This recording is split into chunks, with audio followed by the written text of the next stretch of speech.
Olá, meu nome é Denis, eu sou pastor auxiliar da Igreja Presbiteriana de Osasco e esta é a sua Terça Teológica.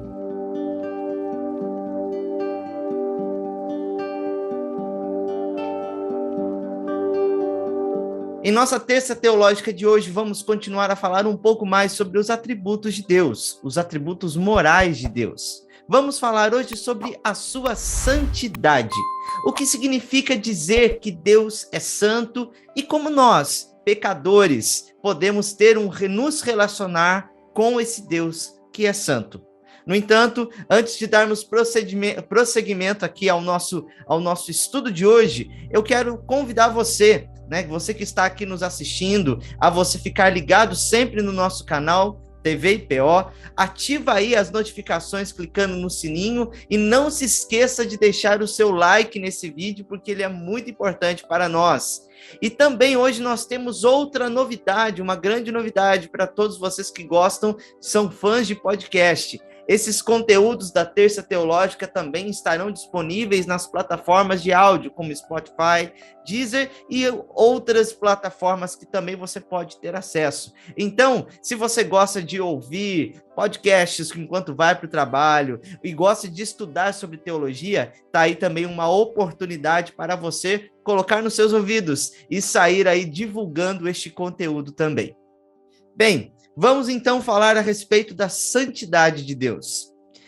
No livro de Êxodo, no capítulo 34, versículos 6 e 7, nos diz o seguinte: o Senhor passou diante de Moisés e proclamou: o Senhor, Deus compassivo e bondoso, tardio em irar-se, grande em misericórdia e fidelidade, que guarda a misericórdia em 1000 gerações, que perdoa a maldade, a transgressão e o pecado, ainda que não inocente o culpado, e visita a iniquidade dos pais nos filhos e nos filhos dos filhos até a 3ª e 4ª geração.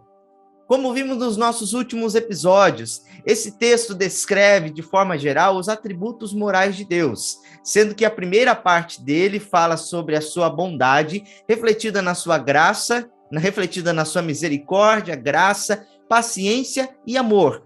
E a parte final nos fala então um pouco a respeito da sua santidade e da sua justiça. Segundo o teólogo Herman Bavinck, a santidade e a justiça de Deus andam de mãos dadas com a bondade e a graça de Deus.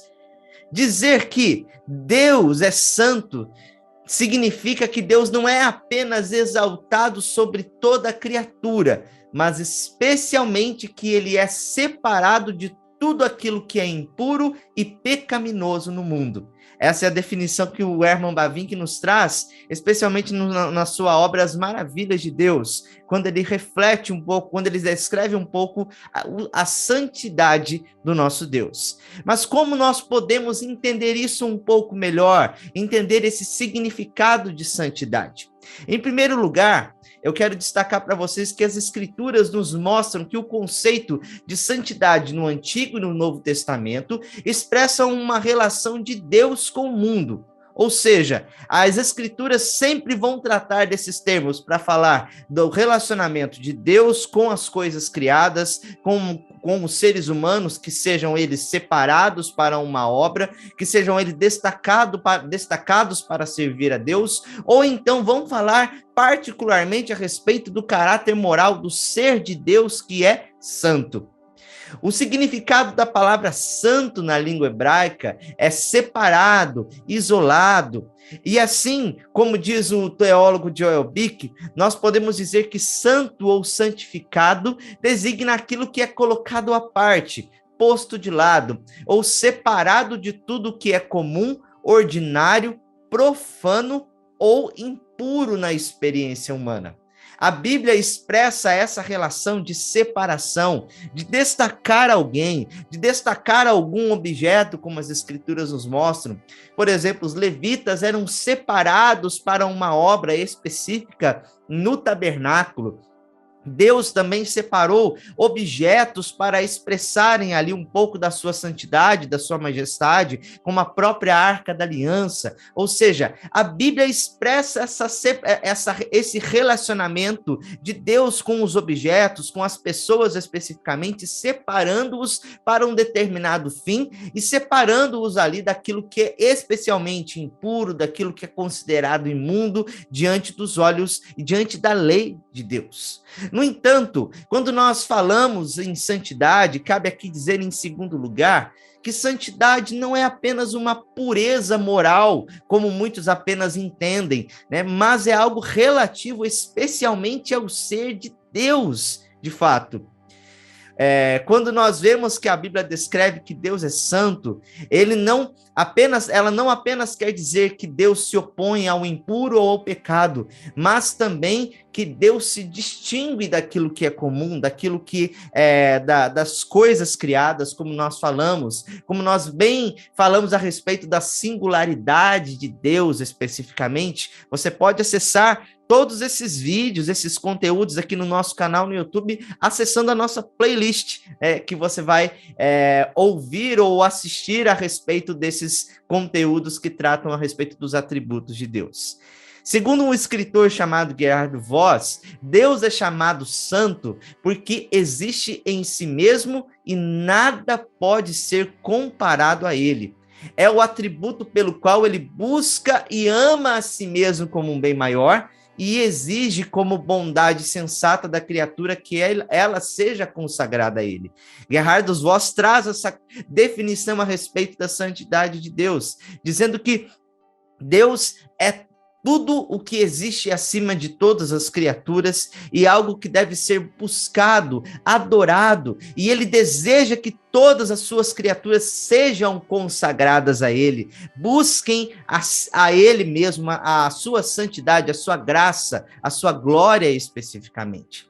Outro teólogo chamado Rod diz que santidade é a concepção da perfeição consumada e a glória total de Deus. Ou seja, então não se trata apenas de um atributo moral especificamente, apenas disso, mas trata-se de toda a divindade de Deus, de toda a glória, de toda a majestade de Deus, de toda a exaltação do ser de Deus acima de tudo que existe nesse mundo.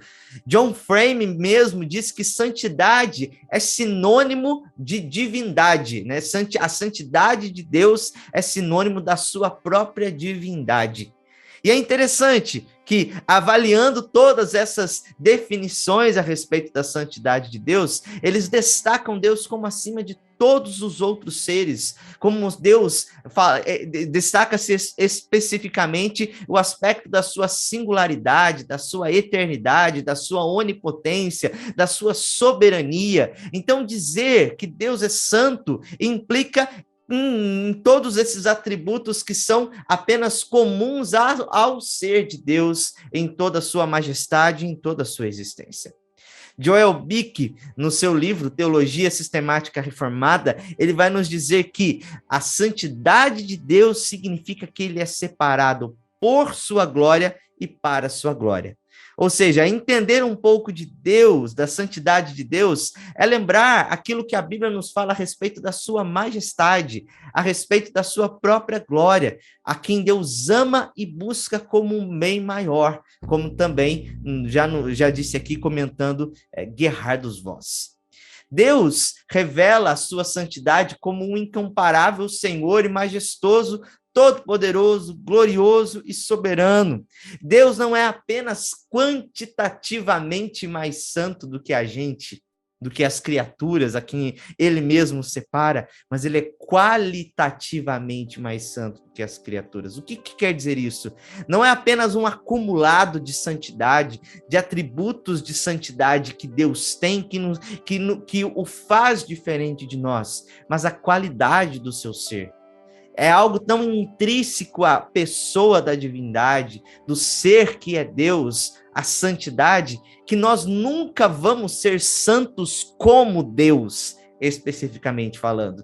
Nós entendemos nas Escrituras que Deus nos chama a sermos santos porque Ele é santo, em um nível total, podemos dizer assim como Deus é, nós nunca seremos. Seremos feitos à imagem do seu Filho, santificados à semelhança de Jesus Cristo em toda a nossa existência, quando especificamente Cristo consumar toda a sua obra, né? Quando ele retornar a este mundo, quando já não houver mais pecado, nós seremos santos de fato, mas não nunca como Deus é santo, no sentido levando-se em conta o aspecto do seu ser. Seremos moralmente santos, podemos ser moralmente santos como Deus é santo, né? Ainda que em graus talvez diminutivos a respeito disso, mas não em toda a totalidade do nosso ser, porque apenas Deus é santo desta forma. Né? Nós vemos isso especificamente exemplificado na Trindade. Deus é santo na pluralidade do seu ser, ou seja, o Pai é santo, o Filho é santo e o Espírito é santo igualmente. As três pessoas da divindade, eles são santos em todo o seu ser. E é interessante nós pensarmos isso à luz da experiência que o próprio Isaías teve, lá como nos é descrito em Isaías capítulo 6, do versículo 1 até o versículo 11, em que Isaías teve a visão do trono de Deus, e ali é destacado que Deus é santo, santo, santo. A ideia mesmo da palavra hebraica é um superlativo, quando é repetido 3 vezes, para enfatizar a tamanha santidade de Deus em comparação a todas as outras coisas que existem. E Isaías, vendo-se a si mesmo diante daquela visão, ele disse: ai de mim, que sou um homem de lábios impuros e habito no meio de um povo de impuros lábios. Então, só relembrando, dizer que Deus é santo é algo que não é apenas uma questão, um atributo moral, mas diz respeito também a uma qualidade, ao seu ser, à essência do seu ser especificamente. E em terceiro lugar, eu quero destacar aqui para vocês que a santidade de Deus, ela traz algumas implicações morais, tanto para si mesmo quanto para nós, suas criaturas e aqueles a quem Deus escolheu e separou para amá-lo, para obedecê-lo nesse mundo. Por exemplo, a santidade de Deus implica em seu propósito de glorificar a si mesmo em tudo que faz. Então, todos os atos de Deus, de criação, de providência, de redenção, eles expressam a santidade e a glória de Deus. Porque tudo o que Deus fez, tudo o que Deus faz, ele procura um propósito de glorificar a si mesmo, de que ele seja exaltado em todas as coisas. E nós vemos a santidade de Deus expressa em todas as coisas que ele fez, na criação especificamente, nas obras da providência, que é a maneira como Deus sustenta todas as coisas, como Deus faz com que todas as coisas aconteçam, e também podemos dizer, na obra da redenção, especificamente na redenção que ele operou através do seu Filho Jesus Cristo. Nós vemos também uma segunda implicação, é que a santidade de Deus exige a nossa adoração e evidencia o nosso pecado que desonra o santo, ou seja, que desonram o Deus santo e expressam o nosso fracasso em amá-lo e obedecê-lo. Ao contemplar, remonta aqui mais uma vez a experiência de Isaías, ao contemplar a santidade de Deus, o que Isaías fez? Como vai nos dizer o texto, ele cai, de joelhos, ele não consegue ficar ali da maneira como ele estava, ele declara: ai de mim que estou perecendo, porque sou homem de lábios impuros e habito no meio de um povo de impuros lábios. Ao contemplar a majestade, a santidade, ao contemplar aqueles serafins falando: santo, santo, santo é o Senhor dos exércitos, ele olha para dentro de mim, ele vê a evidência de como que ele não é santo, de que o pecado dele está em grande evidência, olhando para a santidade de Deus, vendo a santidade de Deus. E é isso que a santidade de Deus faz conosco. Todas as vezes que nós contemplamos a Deus, nós vemos a sua glória, a sua majestade, nós nos vemos como um ser que carece da sua graça, da sua misericórdia, um ser que caiu, podemos dizer assim, um ser que é pecador, que nunca será, que nunca corresponderá à sua glória da forma né, como ela é, como ele é de fato, sem que o próprio Deus nos resgate da nossa condição.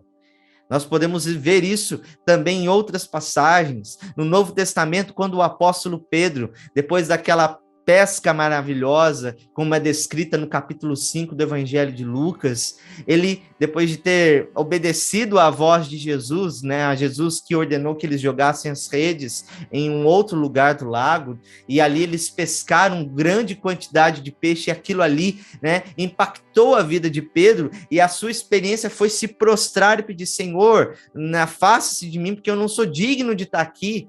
Ele tinha, então, até conhecido Jesus antes dessa experiência, como um mestre, como um rabi, como alguém sábio, mas ali ele teve, de fato, a ideia de que ele estava diante do Senhor Deus Todo-Poderoso, Santo ali, o glorioso Deus que controla todos os cardumes, que conhece mais aquele lago do que o próprio Pedro, que era um pescador experiente, mas que ordena toda a criação, que dá ordens a toda a criação, que governa sobre toda a criação. Nós também vemos outras experiências, como do apóstolo João, ao ver o Jesus Cristo ressuscitado, glorificado ali na ilha de Patmos. Ele faz a descrição de quem é o Filho do Homem, de quem é Cristo. Ele adora, ele se prostra diante de Deus. Ele cai ali tremendo por causa dos seus pecados, por causa da sua própria natureza.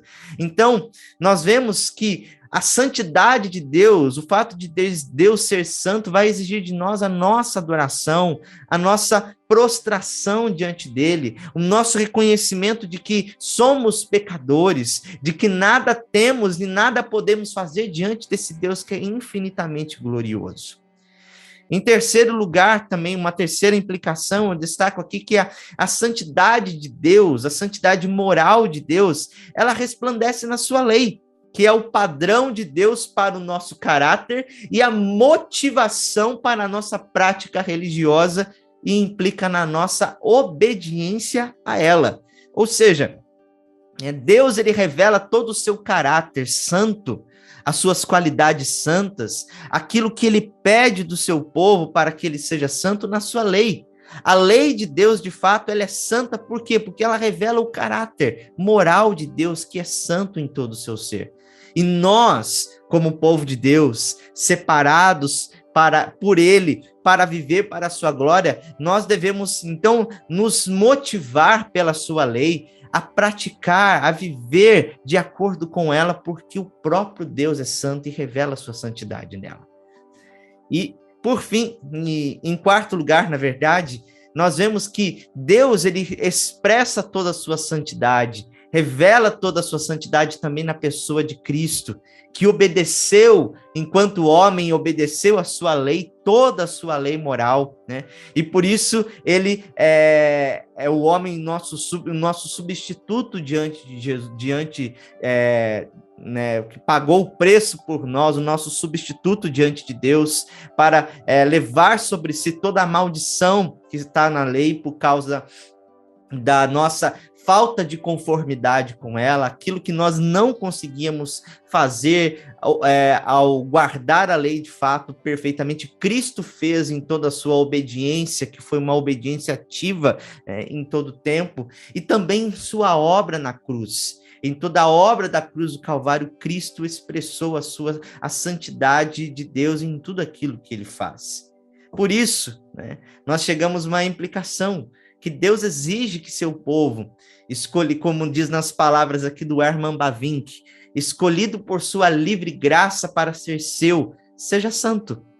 E ele se santifica nesse povo por meio de Cristo, assim como Cristo se santificou para eles, a fim de que eles também fossem santificados na verdade. Ou seja, Deus é santificado cada vez que nós buscamos agradá-lo, cada vez que nós estamos mais unidos a Cristo em um relacionamento com ele através do seu Espírito, através da obra de Cristo que nos santifica e nos capacita para vivermos de acordo com a sua vontade, Deus é santificado. Deus é santificado enquanto o seu povo vive de acordo com a sua vontade. E nós entendemos a sua vontade por meio da sua lei, por meio da sua palavra, que é revelada a nós através do Espírito Santo. Bem, podemos falar muito a respeito da santidade de Deus, mas basta que nós entendemos esses três aspectos especificamente, que quando nós falamos de santidade na Bíblia, em primeiro lugar, diz respeito do relacionamento de Deus com o mundo, com as pessoas, com os objetos, com toda a criação, de uma forma geral. Em segundo lugar, diz respeito do ser de Deus especificamente, não apenas uma questão moral a respeito de Deus, como um atributo moral, mas a respeito de toda a sua divindade, algo que é essencial do ser de Deus, está presente no Pai, no Filho, no Espírito Santo. E em terceiro lugar, traz implicações morais para nós, né? Deus, ele faz, né, ele é santo em tudo aquilo que ele faz, em todas as suas obras. Deus, ele também é santo, Deus exige, né, a santidade de Deus exige toda a nossa adoração e evidencia o nosso pecado. Também em terceiro ponto aqui, a respeito dessas implicações, a santidade moral de Deus resplandece em sua lei. Cristo é o santo de Deus, em quarto lugar, que obedeceu toda a sua lei, toda a sua santidade é vista em toda a sua obra também. E, por fim, que Deus, ele exige que seu povo, escolhido por sua graça, seja também santo, porque ele é santo, e ele se santifica por meio de Cristo, né, através do seu povo ali, quando ele vive, né, para nesse relacionamento com Cristo, crendo em quem Cristo é e no que ele fez por nós, e busca então agradar a Deus.